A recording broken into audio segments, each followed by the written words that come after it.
আসসালামু আলাইকুম, আমি শাহর হাসান আপনাকে আজকে ভিডিওতে স্বাগত জানাচ্ছি। আজকে 18 মে 2024। আজকে যেহেতু শনিবার, মার্কেট বন্ধ, তো সুতরাং আজকে আমি কয়েকটি গুরুত্বপূর্ণ নিউজ আপনার সাথে শেয়ার করব এবং চেষ্টা করব বর্তমান সময়ে মার্কেটে কীভাবে করে বিনিয়োগ করা যায় তার একটা ধারণা দেওয়ার। তো যাই হোক, ভিডিওতে যাওয়ার আগে একটা ছোট্ট অনুরোধ করি, আমার এই ভিডিও যদি আপনাদের ভালো লেগে থাকে বা সামান্যতম উপকার আসে, তাহলে আমি আশা করব আপনারা আমার চ্যানেলটিকে সাবস্ক্রাইব করবেন এবং ভিডিওতে লাইক এন্ড শেয়ার করবেন। তো যাই হোক, আর কথা না বেরিয়ে সরাসরি আমরা ভিডিওর মূল অংশে চলে যাই। তো প্রথমে আমরা কয়েকটি গুরুত্বপূর্ণ নিউজ আপনার সাথে শেয়ার করব। তো প্রথমে আমি যেই নিউজটা আপনার সাথে শেয়ার করবো সেটা হচ্ছে সাপ্তাহিক বাজার বিশ্লেষণ, 5,000 কোটি টাকার বেশি হারালো বিনিয়োগকারীরা।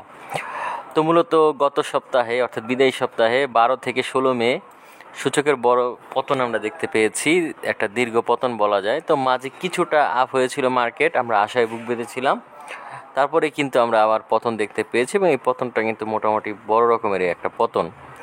এবং এই পতনের মাধ্যমে আমরা খেয়াল করলাম যে আমাদের সাধারণ বিনিয়োগকারীরা মোটামুটি 5,200 কোটি টাকার মতো হারিয়েছেন এবং একটা বিশাল অ্যামাউন্ট বলা যেতে পারে।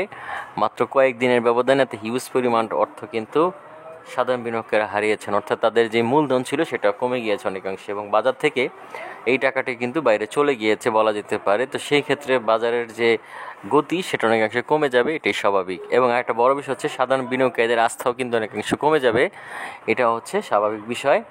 তো আসলে এই ধরনের বিষয়গুলো কখনোই কাম্য নয়। আমাদের সবসময় শেয়ার মার্কেটকে আমরা গতিশীল রাখার জন্য বিভিন্ন রকম ব্যবস্থা গ্রহণ করতে দেখেছি, ডিএসসিকে বা আমরা বলতে পারি বিএসসিকে, কিন্তু তাদের কোনো কাজে কমই কিন্তু আমাদের জন্য পজিটিভ বয়ে আনেনি। হয়তো মাঝে মাঝে দুই একটা বিষয় একটু পজিটিভ ছিল, এরপরে কিন্তু আবারও মার্কেট খারাপ হয়েছে, এই বিষয়টা আমরা কিন্তু খেয়াল করেছি। তো এই সকল ভঙ্গুর মার্কেটও কীভাবে করে প্রফিট করা যায় সেই বিষয়ে আসলে আমাদের একটু ধারণা থাকা উচিত বা আসলে একটু গবেষণা করা উচিত। এর কারণ হচ্ছে যাদের আসলে শেয়ার ব্যবসা ছাড়া আর কোনো আয়ের উৎস নেই, তাদের ক্ষেত্রে কিন্তু এই বিষয়টা খুবই গুরুত্বপূর্ণ।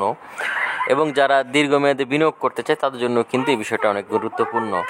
তো যাই হোক, আমি মনে করি যে অবশ্যই শেয়ার মার্কেটে বিনিয়োগ করার ক্ষেত্রে দীর্ঘমেয়াদে বিনিয়োগ করার বিকল্প আর তেমন কিছু নেই। এবং একটা বড় বিষয় হচ্ছে ধৈর্য ধারণ করার মতো বিকল্প আর কিছু নেই। ধৈর্য ধারণ করতে হলে শেয়ার মার্কেট থেকে অবশ্যই গেইন করা সম্ভব। এবং আমরা যদি দীর্ঘমেয়াদে ধৈর্য ধারণ করতে পারি তাহলে অবশ্যই আমরা ডিভিডেন্ডের মাধ্যমে হলেও কিন্তু একটা ভালো পরিমাণ টাকা তুলতে পারবো মার্কেট থেকে। তবে একটা বিষয় হচ্ছে ডিভিডেন্ডের মাধ্যমে ভালো পরিমাণ গেইন করতে হলে অবশ্যই আমাদেরকে ভালো শেয়ারে বিনিয়োগ করতে হবে।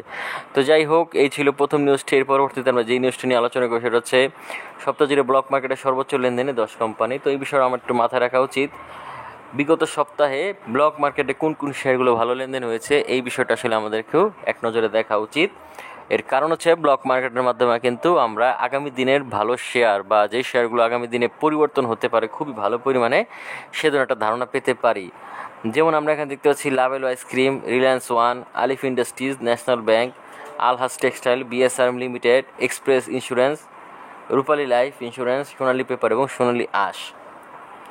এই শেয়ারগুলো কিন্তু বিগত সপ্তাহে ভালো লেনদেন হয়েছে ব্লক মার্কেটে। তো একটা বিষয় হচ্ছে ব্লক মার্কেট কিন্তু কখনোই কোনো সাধারণ মানুষের মার্কেট নয়, এটা হচ্ছে একটা বড় বড় বিনিয়োগকারীদের মার্কেট।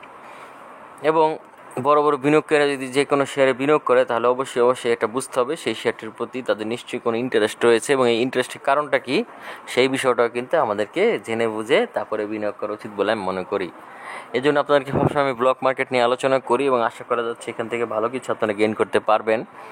এবং দীর্ঘমেয়াদে যদি আপনারা ওই ব্লক মার্কেটের ভালো শেয়ারগুলোতে বিনিয়োগ করতে পারেন তাহলে সম্ভাবনা রয়েছে একটা সময় ভালো পরিমাণ গেইন করা।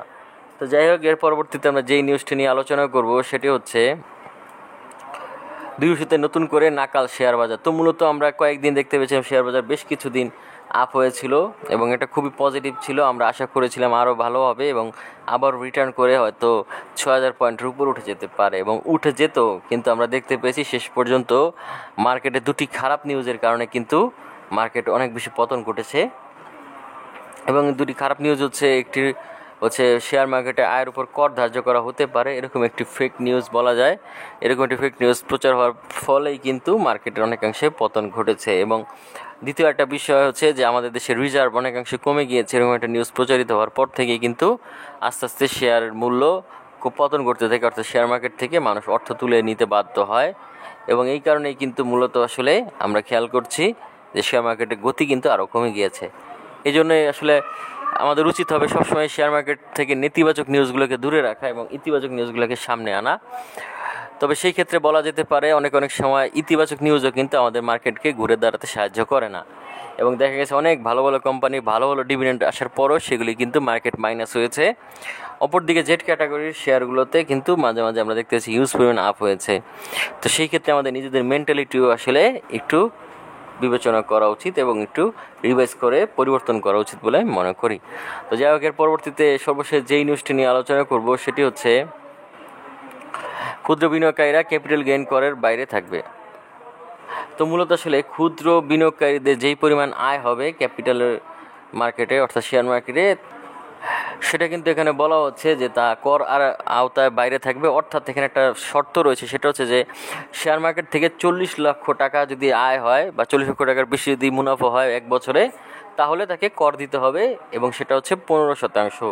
তবে সাধারণ বিনিয়োগকারীদের ক্ষেত্রে আসলে এত বেশি পরিমাণ প্রফিট করা কখনোই সম্ভব হয়ে ওঠে না, এবং সেই ক্ষেত্রে কিন্তু তাদেরকে কোনো প্রকার বাড়তি করও দিতে হবে না বলেই এখানে বলা হয়েছে। তা আসলে এই ধরনের বিষয়গুলো সবসময় আমাদের কাছে গুরুত্বপূর্ণ মনে হয়, কারণ কর ধার্য করলে দেখা যাচ্ছে কি মানুষ শেয়ার মার্কেটের প্রতি বিমুখ হয়ে যেতে পারে, এবং সব কিছুতে যদি সামান্য পরিমাণের আয় প্রফিট করার পরও যদি সেখানে ভ্যাট দিতে হয় বা ট্যাক্স দিতে হয়, সেই ক্ষেত্রে কিন্তু দেখা যাচ্ছে যে একটা ক্ষতির কারণ বলেই মনে করা যায়। এবং এই জন্যই কিন্তু অনেক দিন যাবতই সাধারণ বিনিয়োগকারীদের মধ্যে একটা অসন্তোষ ছিল। এখন সেই অসন্তোষটা বুঝতে পেরেই হয়তো এই ধরনের একটি সিদ্ধান্ত গ্রহণ করা হয়েছে। তবে আমি মনে করি সিদ্ধান্তটি খুবই ভালো এবং শেয়ার বাজারের জন্য পজিটিভ একটা বিষয়। তো মূলত আসলে 40 লক্ষ টাকা কিন্তু অনেক হিউজ পরিমাণে অ্যামাউন্ট, এবং বছরে যাদের 40 লক্ষ টাকা পর্যন্ত আয় হয়, তো সেটা কিন্তু আসলে তাদেরকে আর তখন ক্ষুদ্র বিনিয়োগকারী বলা যায় না, তাদের বিনিয়োগ অনেক বেশি পরিমাণেই বলা যায়। তো সেই ক্ষেত্রে আসলে মূলত আমরা দেখতে পেয়েছি যে এনবিআর যেহেতু বর্তমানে বলতে চাচ্ছে যে তারা কর ধার্য করবে না ওই সকল ব্যক্তিদের জন্য যাদের আয় আসলে 40 লক্ষ টাকার নিচে রয়েছে। তবে 40 লক্ষ টাকার উপর হলে কিন্তু বিগ অ্যামাউন্টের যে কর সেটা দিতে বাধ্য থাকতে পারে। তো যাই হোক, এই ছিল মোটামুটি আজকের গুরুত্বপূর্ণ নিউজ, এবং আমরা দেখতে পারলাম যে নিউজটাতে আমরা গবেষণা করে যে আস্তে আস্তে মার্কেটের কিন্তু গতিধারা ব্যাপক হারে পরিবর্তন হচ্ছে, এবং এই পরিবর্তনটা কিন্তু খুবই নেগেটিভ ইম্প্যাক্ট ফেলতে পারে আমাদের দেশের জন্য। তো যাই হোক, আজকে আর বেশি একটা কথা বাড়াবো না, আজকে এখানে বিদায় নিচ্ছি। আগামীতে দেখা হবে নতুন কোনো ভিডিও নিয়ে। সেই পর্যন্ত আল্লাহ হাফেজ, আসসালামু আলাইকুম।